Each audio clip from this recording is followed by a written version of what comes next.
Hello. Welcome to this presentation of Let History Speak. I'm Ann McCall. Since 2008, I have given hundreds of presentations across North Carolina, including reenactment performances at the state capitol. I refer to these presentations as constitutional tales, as I use key revisions to the state constitution to explore critical times and influential voices in the state's history. These tales were based on original documents I found in the library and state archives, letters, reports, and legislation. The change in title, from Constitutional Tales to Let History Speak, reflects a shift in emphasis to address our greater sense of urgency that we learn from history as we live in our own historical period.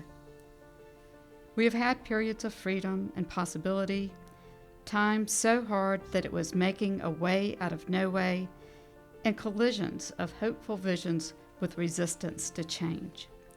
Specifically, I'm referring to these three time periods around 1868, 1901, and 1956. To tell the stories from these time periods, I'm asking my friend and colleague Warren Keyes to join me. Warren has been a part of the live presentations at the state capitol. I'm very grateful, Warren, to you for your help in sharing this history. Welcome. Thanks, Ann, and I'm truly grateful to you for introducing me to Constitutional Tales and now letting me in on Let History Speak. It is an honor to be a part of this revelatory body of work. So let's begin on a high note. When there was a real sense of freedom and possibility in the Reconstruction period after the Civil War. Because we're going to focus on developments in public schools, let's start before the war, in the mid-1800s. At this time, the state was beginning to commit to the concept of public education. Here's Calvin Wiley, the first superintendent elected by the legislature, as he makes his pitch.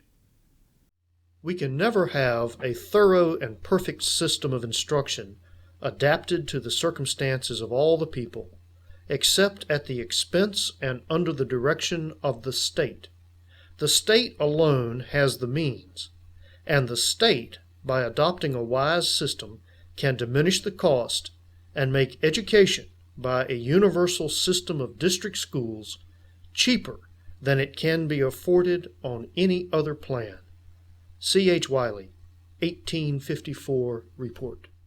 With our emphasis on letting history speak, I invite you to carefully consider what these historical figures had to say. Does Superintendent Wiley's statement ring true to you? Putting together a system of schools took time. Some communities did not have any schools.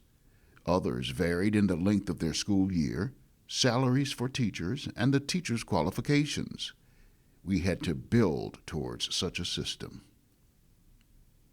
This is one of Superintendent Wiley's reports around the same time period. It is the beginning of patching a system together.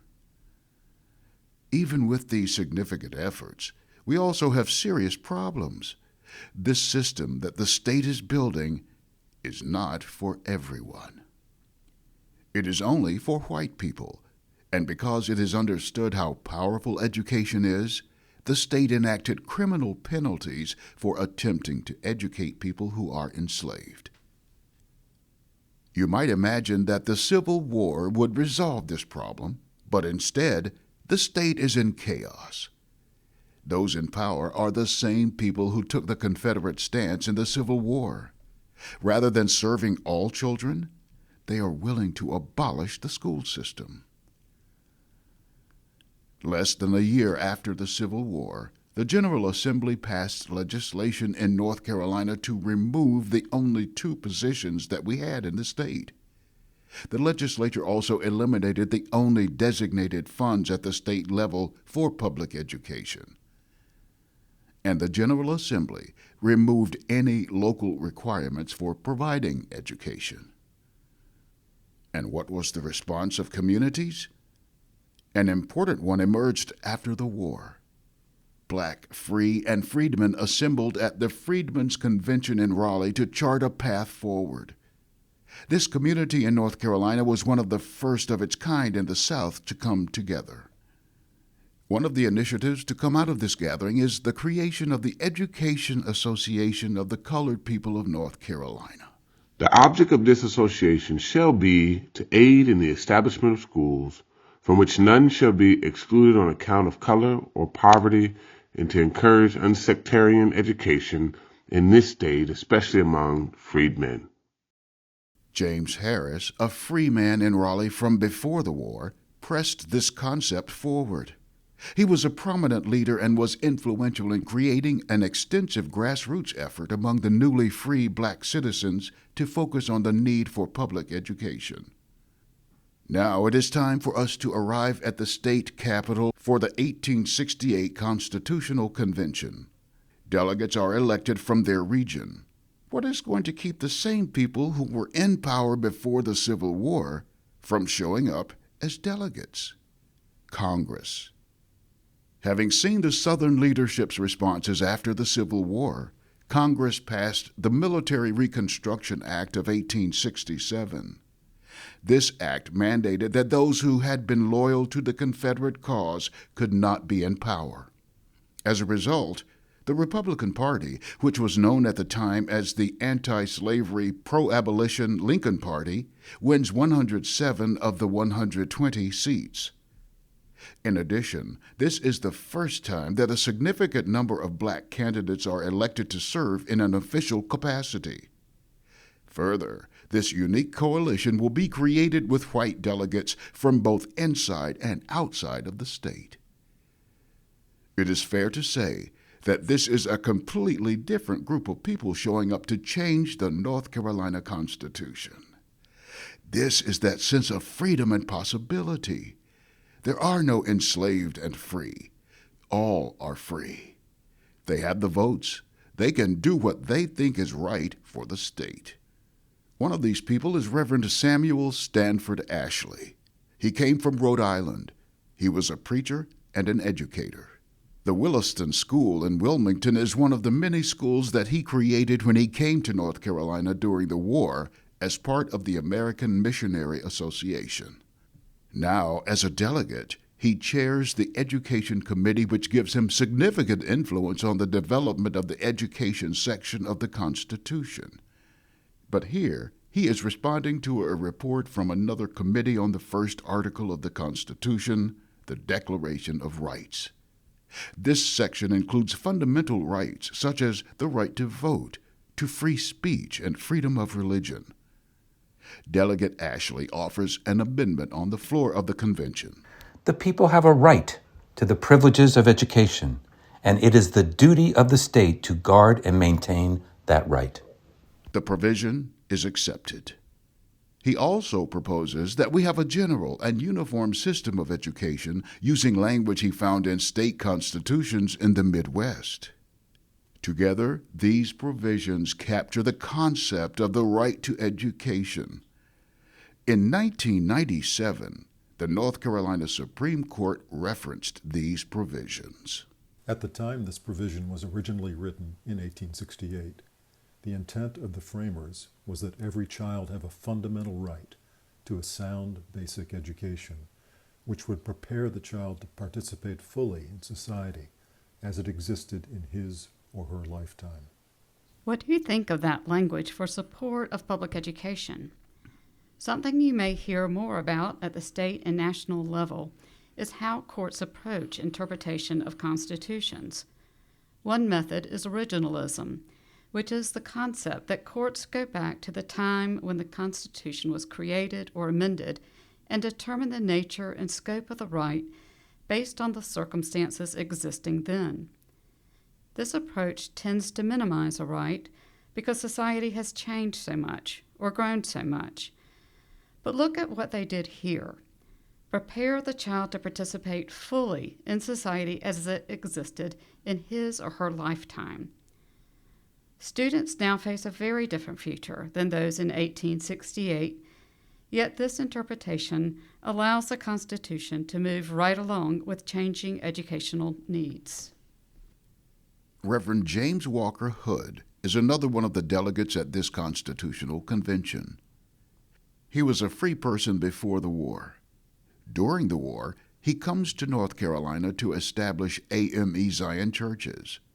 He becomes visible across the state when he presides over the Freedmen's Convention in 1865.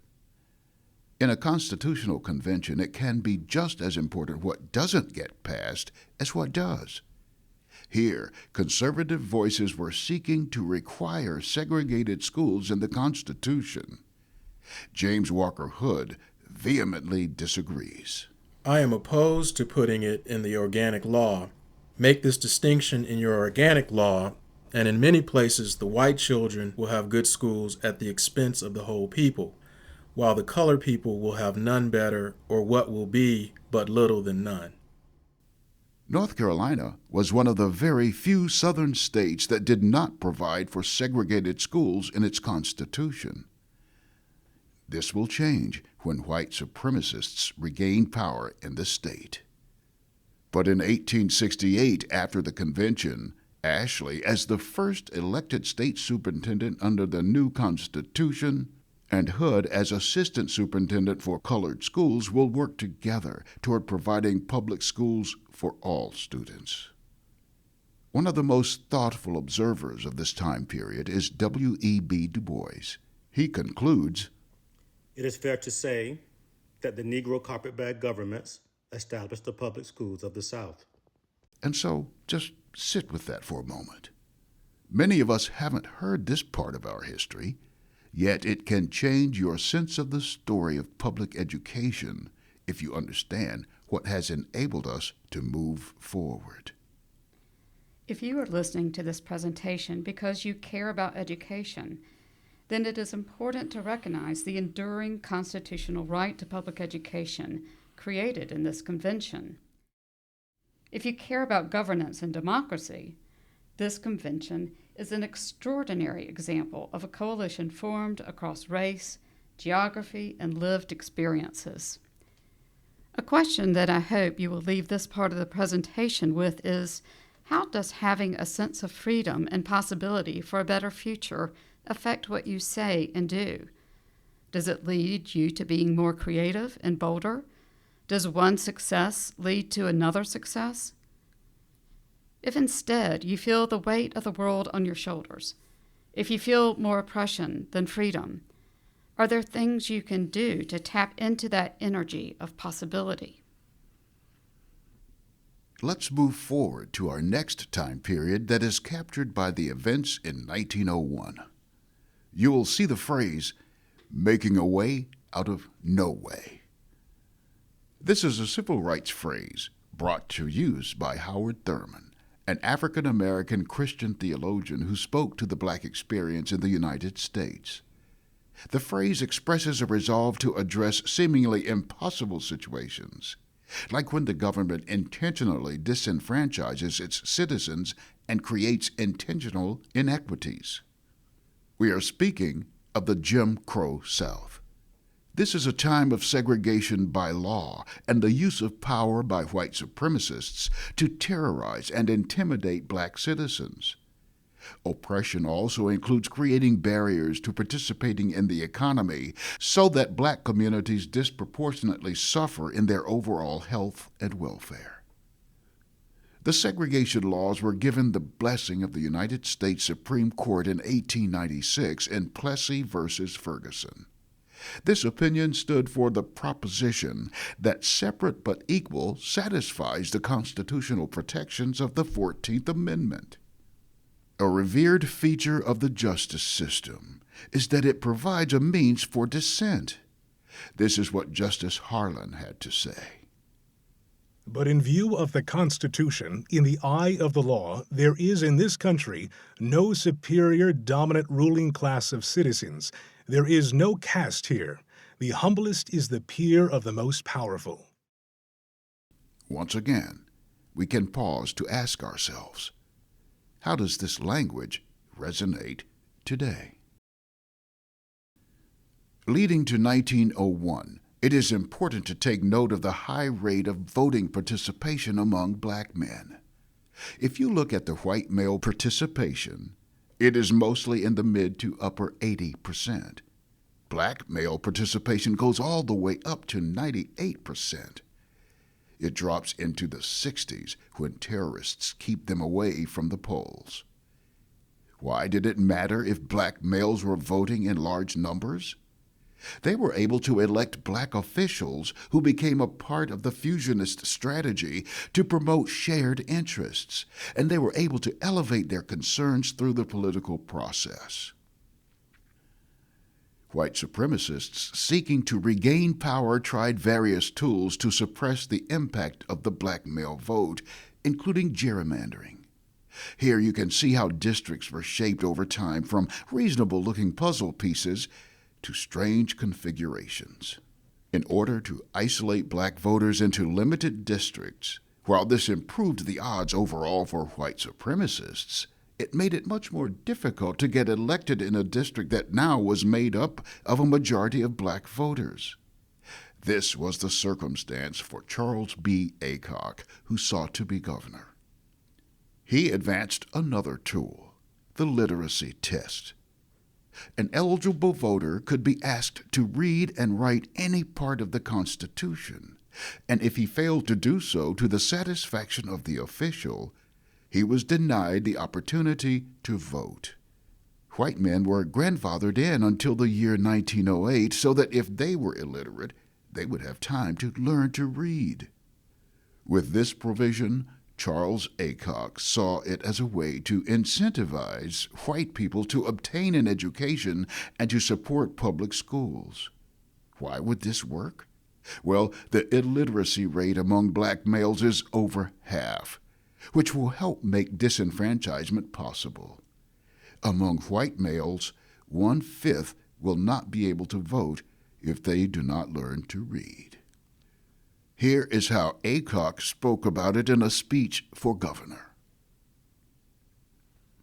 We have taught them much in the past 2 years in the University of White Supremacy.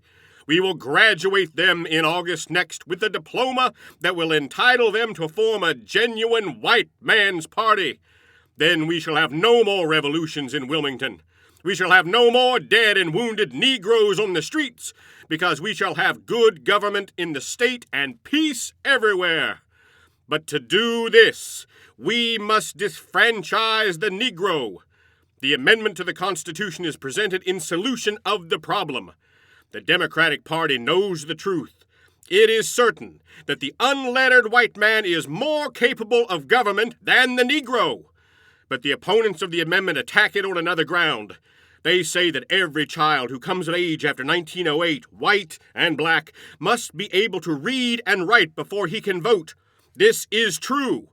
The schools are open and will be for 4 or more months every year from now to 1908. The white child under 13 who will not learn to read and write in the next 8 years will be without excuse. I tell you that the prosperity and the glory of our grand old state are to be more advanced by this clause than by any other one thing. Speak the truth. Tell it in Gath, tell it in the streets of Ascalon, that universal education of the white children of North Carolina will send us forward in a bound in the race with the world. With the adoption of this amendment after 1908, there will be no state in the Union with a larger percentage of boys and girls who can read and write, and no state will rush forward with more celerity or certainty than conservative old North Carolina. Was the provision effective in disenfranchising black male citizens? Completely. Voting dropped to literally 0% of black males. This was accomplished by the combination of the literacy test, the discretion given to local agents in administering it, and terrorism at the voting polls. And what about education? Well, it was a big campaign. The Great Campaign for Public Education, as it was called. And you may have heard the phrase of a schoolhouse built every week. That's from this era. Here is one of the news clips from the time period. Next Monday will be an important day in Anson, the County Board of Education having decreed that all the public schools of the county shall open their doors that day. It is a painful truth that many of our people have not, in the past, taken that lively interest in public education which its importance demands. The white parents of the county should be informed that their children, who come of age after 1908, cannot vote unless they can read and write. Surely there is no white parent in Anson County who wishes to see his little boy grow to manhood and not have the privilege of casting a ballot for the party of his choice. The schools are provided for them, and there should be such a strong public sentiment developed that it will be practically impossible for any man to allow his children to grow up in utter ignorance. The leader of this campaign is the elected state superintendent, James Y. Joyner. He has a full schedule speaking at rallies and campaigns. He also gives guidance to local superintendents. In response to a letter received from a superintendent, Joyner responds, "The Negro schools can be run for much less expense and should be. In most places, it does not take more than 1/4 as much to run the Negro schools as it does to run the white schools for about the same number of children. The salaries paid teachers are very properly much smaller. The houses are cheaper, the number of teachers smaller. If quietly managed, the Negroes will give no trouble about it." So that's the intentional inequities. It answers the question of whether inequities were an intentional strategy or an unforeseen consequence of an agenda. The result of intentional inequity is stark. Here's what it looks like. The 1910 state budget allocates more than 2.5 times as much for white students as it does for black students. And remember that black males are disenfranchised and women have not yet gained the right to vote. It is not possible to use the democratic process for expressing concerns about these inequities. If your back is up against the wall, what do? You might organize to create some political and legal power. The NAACP, founded in 1909, is just getting started in 1910. W.E.B. Du Bois joins them that year as well, and effectively uses his role as head of publications and research to further speak to freedom through political rights. One of the areas that the NAACP will address through lawsuits is the failure of school districts to uphold the equal part of the separate but equal language in Plessy versus Ferguson. Another approach in a time period like this is to stay under the radar while moving an agenda forward. That is one way to understand the extraordinary success of the Jeans teachers, and why so many of us do not know anything about them. Anna Jeans was a Philadelphia Quaker woman.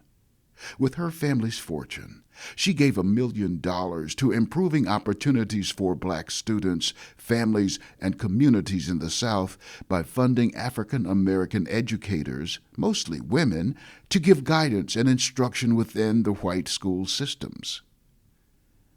That $1 million would be about $30 million in today's dollars. The state had a supervisory and coordinating role. The local school system, the superintendent, the white board of education, would have to agree to hire the Jeans teacher. While it varied from place to place, often the Jeans teacher would supervise the education for black students in their segregated schools. The Jeans teachers rarely had specific positional authority. In fact, it was important that these teachers could discreetly interact with the white political structure. Even with these limitations, Jeans teachers were heavily involved in the hiring and evaluation process, the training of teachers, and establishing curriculum. In essence, they frequently acted as the de facto superintendents of black schools. Perhaps you know of Rosenwald schools. To gain access to the funds for building better schools required support from the black community. Who made that happen? Often, it was the Jeans teachers. Carrie Jordan, Gene's teacher in Durham, North Carolina, describes the process in her 1924 annual report. We found many of the schoolhouses in such poor condition that they were really unfit for use. By explaining to the patrons in these communities the splendid offer of Mr. Rosenwald to assist them in obtaining new buildings, much interest was aroused. And so that's a question that this time period leaves us with. How do you support public education, or any other feature of our democracy, in a time when those in power are taking away your rights and intentionally creating inequities? When you feel your back is up against the wall? What additional strategies do you consider? How do you build community? How do you maintain your resolve? We move on to our third time period. Hope meets resistance. In 1956, North Carolina must determine how to respond to the mandates of Brown versus Board of Education.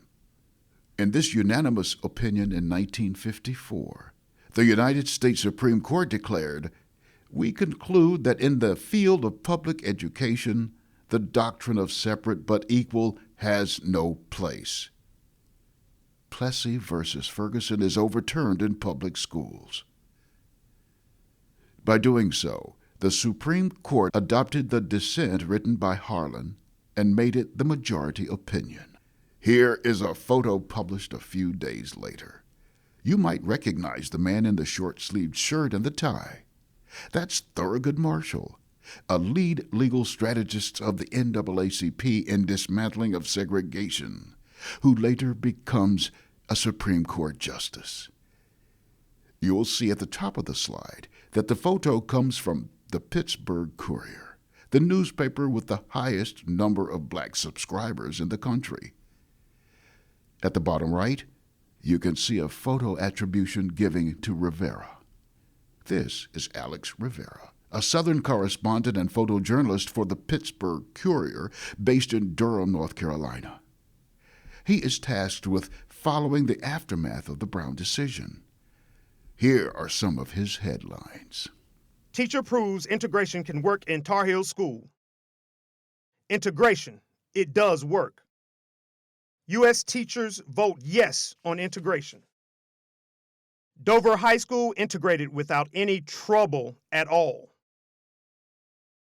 Segregation in West Virginia education is as dead as the dodo bird. Notice how hopeful these stories are. They offer a shared vision of how we can move forward after Brown. If we only remember what happened, the very slow struggle towards desegregation that was marked with violence and obstruction, then we don't fully appreciate the tension of this time period of hope and resistance. In North Carolina, some of that resistance comes from Governor Hodges.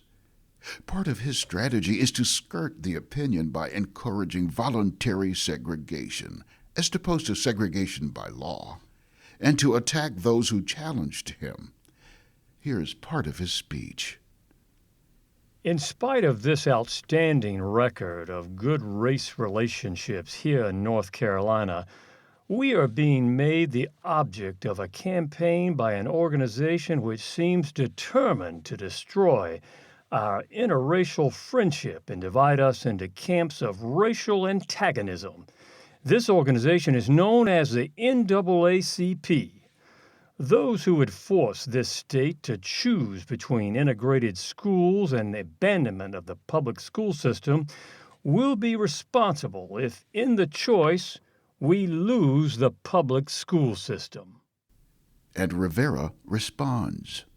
The Negro knows that much of his progress is due directly to the relentless struggle of the NAACP to secure his rights. They know that the NAACP fought lynching to a standstill, beat the lily white primaries, knocked out the all-white juries, won equal salaries for Negro teachers, removed the curtain from trained diners, had declared unconstitutional the restrictive covenant in housing, paved the way for integration in the military, opened the doors of the state universities, and provided other opportunities too numerous to mention. 50 years, the Negro begged for equal facilities guaranteed him under the will-o'-the-wisp, separate but equal law. What did he get for his trouble? Insults, threats, and an educational system that has sealed the genius of generations of Americans. Not everybody saw it the way Rivera did. Some connect integration with communism. This is a reminder that while Cold War tensions had relaxed some by the mid-50s, it is still an easy trigger for fear. This copy of the newspaper belonged to Wesley Kurtz George. He was a professor in the anatomy department at the University of North Carolina. Reminiscent of the efforts during World War II, George sought to provide a scientific basis for white superiority as a basis for defying Brown. He creates a 7-page document called Race, Heredity, and Civilization. Here is one excerpt from it. When we bring young people of the two races together in intimate social relationship, we promote the protoplasmic mixing of the races. This will result, as generations come and go, in the production of an ever-increasing proportion of mixed-breed people and a lessening of pure strains. In my judgment, one of the consequences will be the deterioration and probable destruction of the creative genius of our people.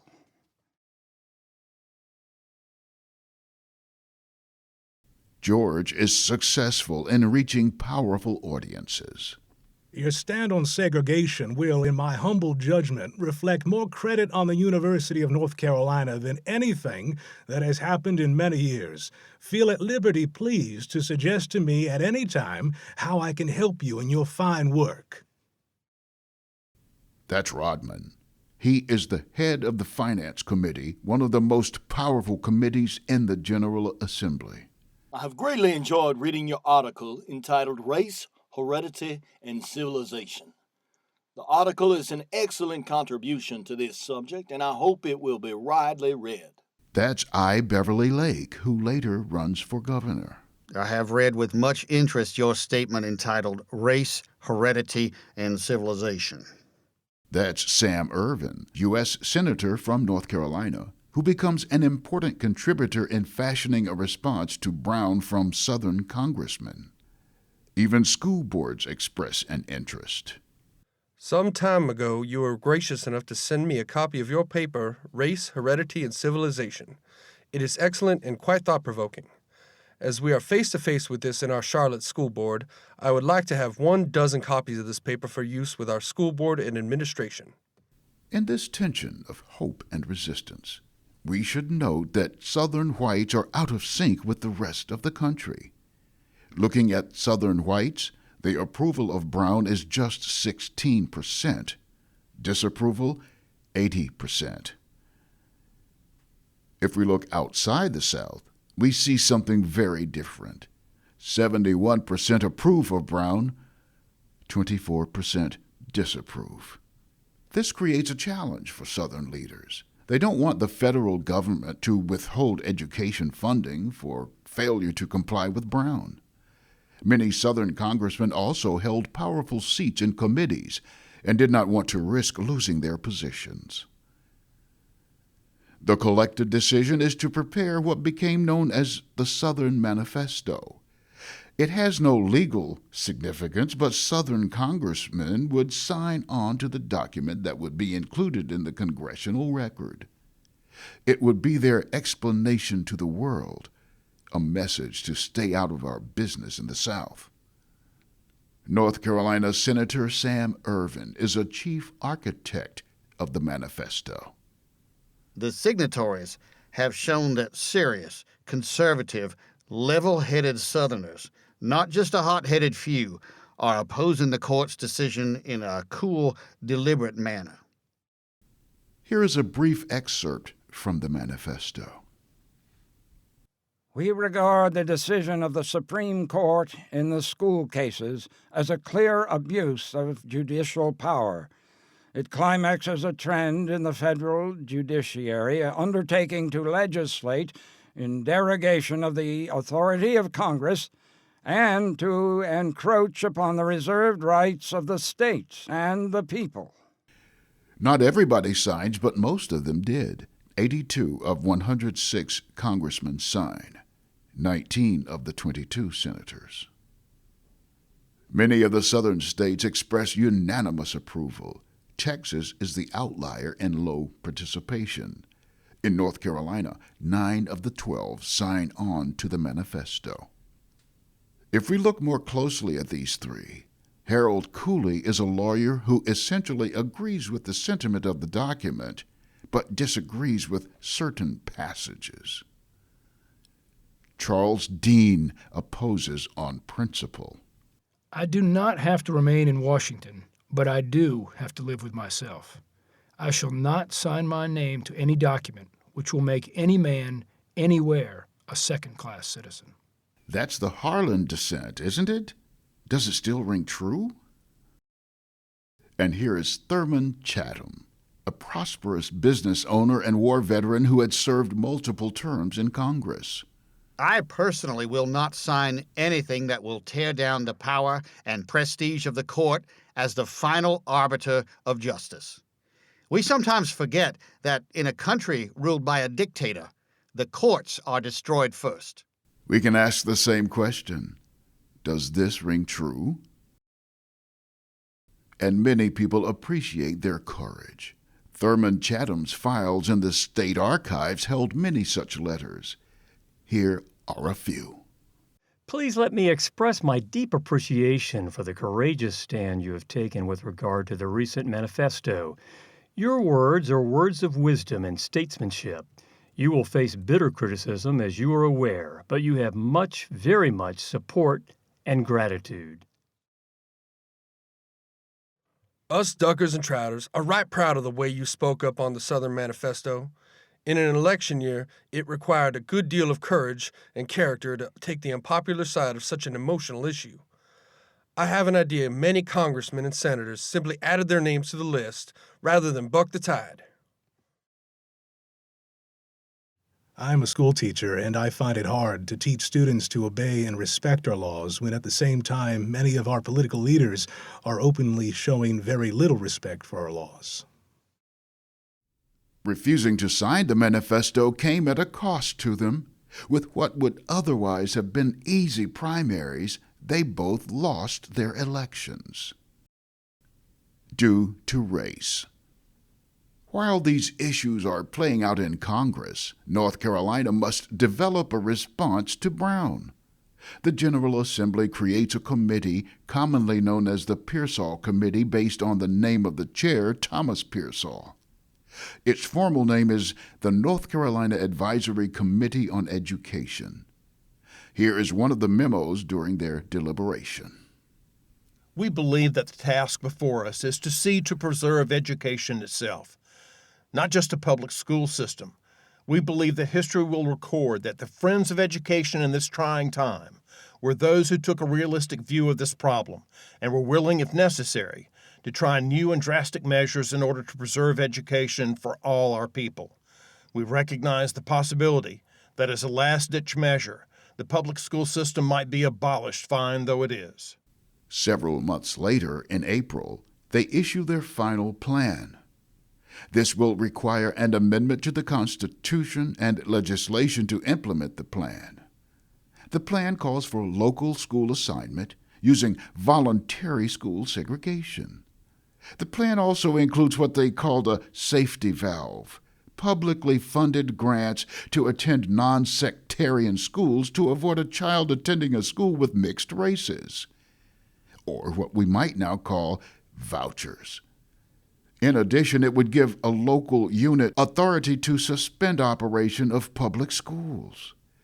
Once again, North Carolina is willing to sacrifice providing a general and uniform system of schools to avoid integration. A special session of the General Assembly is held in July to seek approval of the legislation and authorization of a vote by the people on the constitutional amendments. In the archival files for Governor Hodges, there is a hefty stack of correspondence regarding the proposal. One comes from an anonymous, disappointed Hodges supporter. Due to family and political reasons, I cannot sign this letter. Furthermore, if I see you tomorrow, I will assume the obsequious role required of a man in my position. At least, I am not deceiving myself. I am a hypocrite, and I know it. You may convince yourself that you are on the side of truth and right, but don't ever think that you will fool the historians of the future. They will see you for what you are, one of a group of misguided souls that fought sincerely, but nevertheless in ignorance and without foresight, to hold back the progress of a great nation. Irving Carlisle, by contrast, is open about his views. In 1954, Governor Umstead had tapped him to take the vacancy in the U.S. Senate. 2 days after the Supreme Court issued Brown, Carlisle ended a speech to the state Democratic Convention with a brief statement that the state should follow the directives of the Supreme Court. The comment cost him his seat. Sam Ervin filled the vacancy instead. 2 years later, as a prominent citizen and lawyer, he expresses his concern about the Pearsall Plan. This particular speech is 20 pages long. Perhaps attention spans were different back then. Here is a brief excerpt. In the atmosphere largely created here at Chapel Hill and by our public schools, the people of North Carolina are accustomed to making up their own minds on public questions, from the mandatory duty to operate free public schools for all of the children to the permissive privilege to close them in any given locality is a long backward step that ought never to be taken by North Carolina. As we struggle with this problem of the races, we should always remember that we now live in a changing world that is a community made up of peoples that are preponderantly non-white. To live with our consciences, we must be willing to let others live up to the rights given to them by law. At the joint session of the General Assembly, Governor Hodges addresses the legislators. His speech is about 30 minutes long. This is actual audio tape from the session. Mr. President, Mr. Speaker, and members of the General Assembly, we face tonight one of the greatest crises which North Carolina has ever experienced, and affecting at this moment the lives of over 1 million school children in our state. Do not expect us to stand idly by, as some have suggested, while our public schools are ruined in the course of a sociological experiment sought to be carried out at the expense of our children. Let us consider for a few minutes the original source of the trouble that has made this special meeting of the General Assembly necessary. I refer, of course, to the Supreme Court of the United States and its school segregation decision. As you know, the 1954 decision by the Supreme Court overturned an interpretation of some 60 years standing, placed upon the 14th Amendment by that court, to the effect that separate but equal facilities did not violate the terms of equal protection contained in that amendment. We're going to use every legal means we can devise to ensure the effect that what we feel is an erroneous decision by the Supreme Court are not forced on this state in a fashion which would deprive us of our dearest possessions, namely our public schools. Our answer is we believe the overwhelming majority of parents can be relied upon to do what they think is best for their children. Furthermore, if conditions are ever so bad in a community that the people will vote to suspend the operation of their schools, then conditions are so bad that the schools couldn't be operated successfully anyhow. Let me again make my position clear. I do not agree with the Supreme Court decision, and I think it usurped the rights of the states and the Congress in its decision. I do not favor mixing the races in the schools, and I believe the vast majority of white and colored citizens feel the same as I do.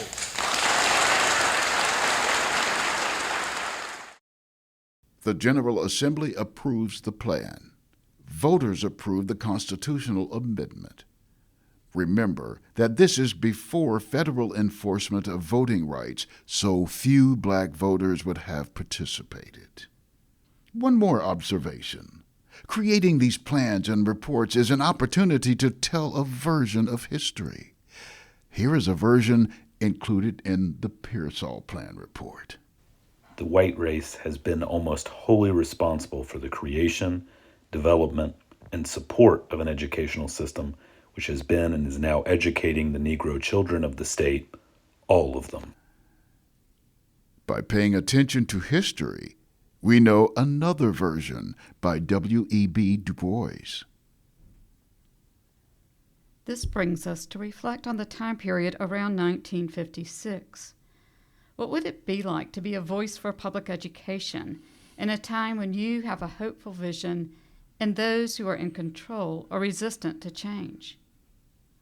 Or we could simply say, what would it be like to have a hopeful vision when those who are in control are resistant to change? And now, we can reflect on our own time period. How would you characterize the time we are living in now? What does it mean to be a courageous leader now? What would it look like to be an engaged citizen now? That is for you to decide. You and your colleagues, you and your community. This presentation is about how to let history speak to us. How will listening to these voices help us as we make history together?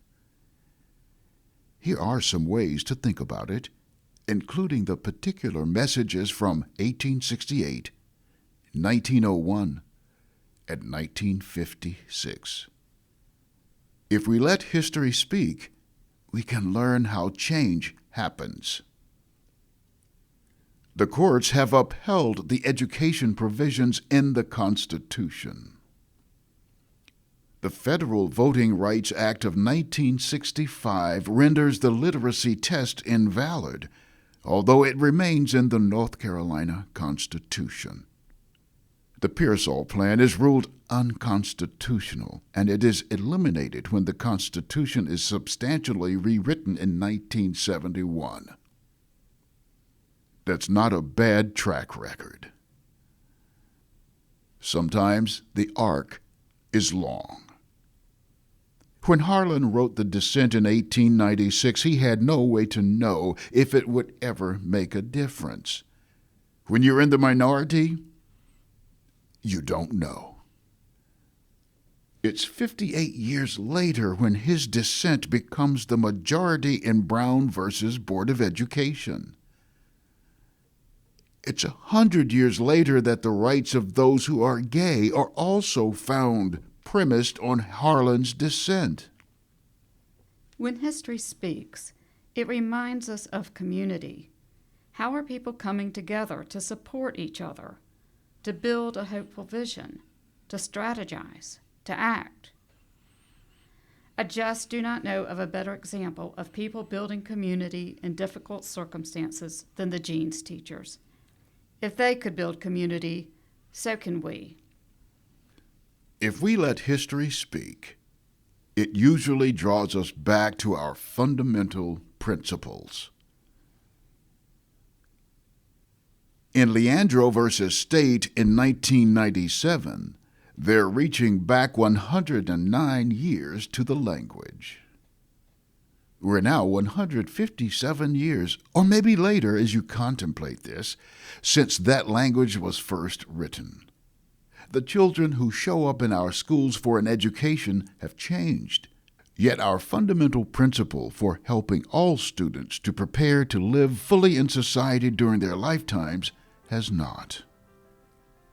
And lastly, if we let history speak, we will hear an invitation to join. That is, an invitation to join authentic leaders who have the courage of their convictions, to consider what is possible in the times in which we live. This slide looks a little tight, but they will make room for you. Thank you.